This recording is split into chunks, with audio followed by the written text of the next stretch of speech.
Hi, and welcome to our bubbly wine guide. Now, we're all familiar with the joys of sipping on some bubbly, but did you know that not all bubbles are created equal? So let's chat about the different types of bubbles and which ones fit your budget. Firstly, let's explore the world of sparklers. Practically every country that makes wine makes their own version of sparklers. From Australia, Argentina, Brazil to China, South Africa, the United States of America, and everything in between. And whilst we can't cover most of them, we'll be chatting about the most well-known ones, plus some others which are interesting and fun to try if you can get your hands on them, and they vary in quality as well as cha-ching. Now, on to the trinity of bubblies: champagne, cava, and prosecco. You've probably tried or know them even, but have you heard of some lesser known sparklers such as Franciacorta, Method Cap Classic, or Blanquette de Limoux? We're here to uncover the hidden gems and share them, just like how you'll be sharing this video with all your friends and families. Did you know that the first sparkling wine ever was created by Benedictine monks? Let's cheers to them for accidentally creating this celebratory drink. Made primarily from Malzac grapes, this semi-sparkling wine is from the south of France and typically shows notes of fresh-cut grass, green apples, and white flowers. Now, when it comes to grapes for bubbly, you've got plenty of options. You can go with aromatic grapes such as Rieslings, Chenin Blancs, or Muscat if you want your taste buds to feel like they're on some tropical island paradise. But if you're more of a plain Jane, then go for something more neutral like Glera or Chardonnay. But when it comes to champagnes, they're all about the blends. Pinot Noir, Meunier, and Chardonnay are the three musketeers of champers, whilst Cava is about Jarello, Macabeo, and Parellada. And don't get me started on Prosecco, it's practically the Glera show. Now, if you're all about a refreshing bubbly experience, you have to go for grapes with higher acidity. And that means picking them before they fully ripen and become too sweet. And if you want to get really fancy, then go for those high altitude grapes such as those on top of mountains. Just remember to have your parka and gloves. Then we come to winemaking, or as I like to call it, turning grapes into happiness. It all starts with a basic fermentation process. Grapes are crushed, juiced, and fermented into still wine, but that's just the beginning. To make the fizzy bubbles that we all love, the still wine is subjected to a second fermentation with added yeast and sugars. This process is like a science experiment gone right, with the carbon dioxide trapped either in the bottle or a pressurized tank. And just like that, bubblies are born. When the second fermentation takes place in a bottle, it's known as the traditional method, or method champenois, aka champagne method, Metodo traditional, Method Cap Classic in South Africa, etc., etc. If it takes place in a pressurized vessel or tank, then it's known as the tank method, or Chamat, or even Martinotti, named after the scientists who discovered these processes. Now, the French and Italians have been debating as to who created the process first, and potatoes. And what are the main differences between bottle and tank fermentation? The bottle method is way more time consuming and costly because of the period of aging. For champagne, they are aged for a minimum of 15 months and cava 9 months. Can you imagine tens of thousands or even hundreds of thousands of bottles in a cellar? I mean, that's like a dream come true. But imagine all that space and cha-ching involved. And then there's a need for riddling. Then we have the tank method, which is much faster because it's temperature controlled. It takes up less space, and of course, then it means it's less expensive. The traditional method, or as I'd like to call it, the fancy way, takes a lot of skills and effort, but the end result is absolutely worth it. Once the wine has marinated long enough with the dead yeast, which are known as lees, and this is what gives champagne its signature buttered brioche, toast and cheese-like aromas and flavors, the bottles go through a process called riddling. No, we don't talk to the bottles or make them guess riddles. The bottles are turned upside down to allow gravity to help pull the yeast down to the neck of the bottle, which usually takes about 4 to 6 weeks. Plus, back in the day, we had a skilled person called the remuer who would turn these bottles approximately 25 times until the dead yeast deposits are completely in the neck of the bottle. Can you imagine turning 70,000 bottles of wine a day? That's a great arm workout. Why pay for a gym subscription?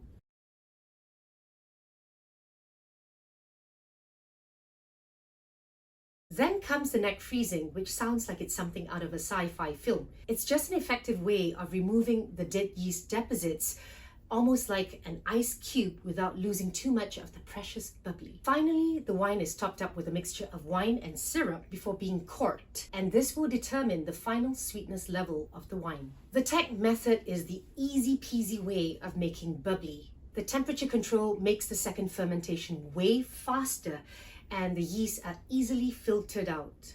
These types of bubblies are usually made in a fruity, youthful style, meant to be consumed within 2 years from the time they're bottled. Less time, less space, less manpower equals lower prices. Now, who doesn't love bargains? Then there are variations of the two, such as the transfer method, which basically marries the best of two worlds. It's like a love child between the bottle and tank method. After the second fermentation in the bottle, there's a little bit of marinating time on the lees, which gives it some of those lovely toast brioche cheese-like aromas and flavors. But instead of the ultra labor-intensive riddling, these wines are then emptied into a tank so that the yeast can be easily filtered out. Easy and cheaper, but still with some complexities. Then we also have something else which is known as the Asti method, or is similar to it, and is used for things like Pétillant Naturals, or PETNats for short. These wines only undergo one fermentation, and some of the carbon dioxide are trapped in the bottle. And finally, we have the cheapest, least qualitative way, which is simply injecting carbon dioxide into the wine. But let's not talk about this because we're here for the real deal. So the next time you're sipping on some bubbly, take a moment to savor the art, science, and labor that went into producing that bottle of bubbly. Salut! Now, bubblies come in all shapes and sizes, just like our exes. We have brute nature with zero added sugar, all the way through to the sweet and sexy dew. There's a bubbly for everyone. And let's not forget about the level of sparkles, because that's what makes it really interesting.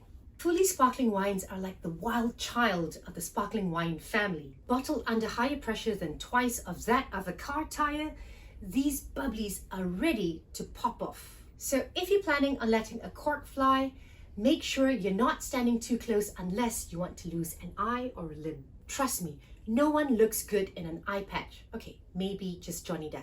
Semi-sparkling wines, on the other hand, are like the shy cousin of the sparkling wine family. Bottled with lower pressure, they've got delicate bubbles that won't knock your socks off the feet, but sometimes it's the quiet ones that surprise you the most. Bubblies such as Blanquette de Limoux, Lambrusco, and some Proseccos fall under this category. And let's not forget Moscato d'Asti and PETNats, who live life on the edge as they only undergo one fermentation. If you're feeling fancy, go for the Blanc de Blancs, which simply means sparklers which are made solely from white grapes.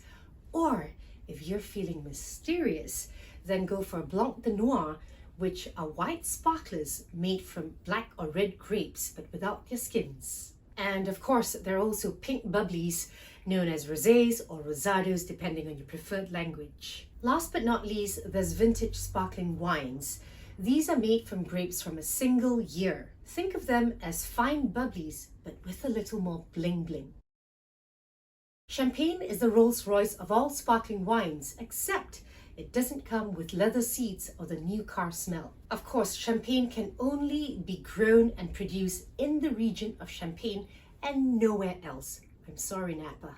So let's talk prices. We can find champagnes for as low as 25 euros, typically from smaller and lesser known producers, and they're usually growers champagnes, which simply means that they grow their own grapes and produce their own champagnes. Big champagne houses have to buy extra grapes to supplement whatever they grow in order to meet their production needs. Prices would typically start at 40 euros upwards to hundreds or thousands or even tens of thousands of euros for rare vintage champagnes. If you're willing to fork out 50 euros and above, you can definitely get a great quality champagne. Did you know that the most expensive champagne is valued at 2.07 million US dollars? The 2013 Taste of Diamond has a logo which has a white diamond set in handcrafted 18-karat gold. Sounds fancy, but it's still just a blend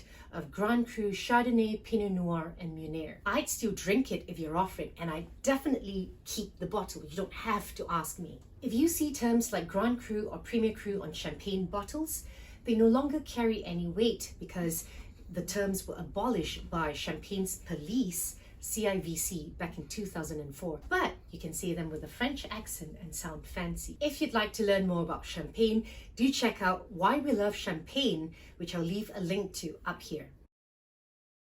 Now let's talk about Cava, which is the champagne of Spain, but without the hefty price. In fact, you can find a bottle of Freixenet for as low as 6 euros when they go on sale in Portuguese supermarket chains, and that's like finding a unicorn in your backyard. And let's be real, they can afford to have lower prices because they sell more bottles than water in a heat wave. But on a serious note, Freixenet is the world's largest producer of traditional method sparkling wines and cavas. But don't think that just because they're so much more affordable that they're not as good as their French cousins. My friends and I did a taste test, and let me tell you, the Anna Cadorniu Blanc de Blanc's cava gave Louis Roederer Brut Premier Champagne a run for its money. At first instance, the Roederer was way superior in taste and complexities, but once the Anna Cadorniu had time to breathe, she was like a phoenix rising from the ashes. Toasty, cheesy, and aged like a fine sparkler.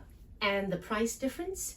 The Roederer was 4 times plus the price of the Anna Cadorniu, which cost 11 euros. Now, if you're not into breaking the bank for bubbles, let me introduce you to Tesco's Rosé Cava, a true gem that I found in London several years ago for under 8 quid. It was so good back then that had I blind tasted it with any entry-level rosé champagnes, there would have been really surprising results. I have no clue what it tastes like now, but it's retailing at 6 quid on Tesco's site, so it has to be worth a try. Now, I'm not saying that you should ever swear off champagne. Who doesn't love a good bottle of bubbly, especially if it's given to you as a gift? They're definitely the ultimate celebratory drink, but if you're looking for value that you can drink anytime, anywhere, and as much as you want, then you're looking for Cava. Let's not forget about Prosecco. It's like the middle child of the sparkling wine family. Not as fancy as champagne and not as affordable as Cava. Expect to pay 13 euros upwards for a bottle of this fruity and fresh Italian bubbly, which happens to be the world's most sold sparkling wine. And here's a fun fact. Did you know that Australia has their own Prosecco? Talk about rebellion. And speaking of rebels, did you know that if you see locally made Prosecco in Australia or port in Goa, India, or South Africa, they're only meant for the local markets? These names are protected under EU laws, so don't go smuggling any non-European sparklers across the border. Now we're making a pit stop in the UK. There are some extraordinary English sparkling wines, but they're pretty darn pricey. Expect to pay £25 upwards, but these traditional method bubblies are absolutely worthwhile. As L'Oreal says, you're worth it. And no, I'm not promoting L'Oreal makeup. Next up, we have Franciacorta, which is Italy's sassy response to champagne. Made the traditional method or metodo traditional, they're typically of great quality. Expect to pay 23 euros upwards for a bottle, and like champagne, they can cost hundreds of euros depending on their quality, vintage, etc., etc. And moving back to our French friends, we've got Cremant, made the same way as champagne, but outside of the region of Champagne. We've got Cremant de Bourgogne, which is simply French for Burgundy, Cremant de Loire, Cremant de Bordeaux, and so on. These bubblies are top-notch alternatives to champagne if you want to keep it French, but in my opinion, sometimes they can be a little heavy if they're lacking on the acidity. Still totally worth it, and they start at around 14 euros upwards. Next up, we've got Claret de Die, which is closer to a higher alcohol beer in terms of alcohol by volume at 7.5%. This slightly sweet crowd pleaser has all the aromas and flavors that you could possibly want, from peaches and nectarines to white flowers and even candied apples. And the best part, they're priced at around 10 euros.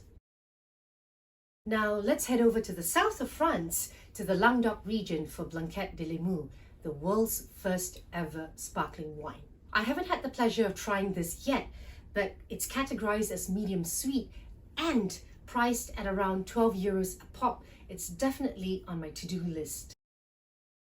Now off to South Africa for some Method Cat Classic, or as we say, MCC for short. When I was visiting in Cape Town, practically every winery made their own mean MCC. But let's be real, if you're in the EU, you'll be debating whether or not to splurge on that MCC, because you could get a vintage cava for the same price or slightly less, and if you paid a few euros more, you'd get a champagne. But hey, MCCs have a certain je ne sais quoi, which makes them worthwhile every single cent, and they typically start at about 20 euros upwards in the EU. Who said that all sparkling wines have to be either pink or white? If you haven't tried red bubblies, it's about time that you do. It's like having a full-bodied red wine exploding with effervescence in your mouth. Who knew that reds and bubbles could go so well together? One of my favorites has to be Australian sparkling reds. From the time I discovered Australian sparkling reds, say 20 years ago, I used to bring back a dozen bottles at a time and pay for taxes when I was living in Singapore, because they were just that amazing. Now, they're typically made from Shiraz, but I've also tasted some red bottles made from Merlot and Cabernet Sauvignon. And let's not forget about Italian red sparklers, Lambrusco, Brachetto, and Bernarda. And no, it's Bernarda Piemontese and not Bernarda, Argentina's second red grape after Malbec. Now, Lambruscos have had quite a bad reputation in terms of quality because of what's flooded in the market, but there's some great Lambruscos waiting to be found, and they're not all sweet. If any of you are watching this from Portugal, this is the land where we get really great sparkles at really bargain prices. I got this bottle for under 5 euros, on sale of course, from Continent. Now typically you get sparkling wines over here for about 8 euros plus, but when they go on sale in the local supermarket chains, they can be as cheap as under 5 euros. Now, if you've been following my videos, you probably know that I'm of Chinese descent, and we Chinese are super bargain hunters, but we don't skimp on quality. We just find the best value for money and then buy up everything. And no, you cannot get monkeys if you pay peanuts, so don't expect those aged lees-like flavors. But if you want fun, fruity bubbles, they're of great quality, and the labels say that they've been bottle matured. So if you see statements like bottle fermented or matured in bottle, and you've paid, say, less than 20 euros for it, and it's not a champagne, then don't expect those lovely aged aromas and flavors. Some of my favorite economical Portuguese sparklers are from the brand called Terras do Demo, which is from the Tavora Varosa wine region. Now, prices for bubblies, and any wine for that matter, can vary significantly in price depending on which part of the world you're at, because of taxes, local legislation, logistics, etc., etc. But if you're looking for bang for your buck in terms of quality and value, then Cava will be your best friend.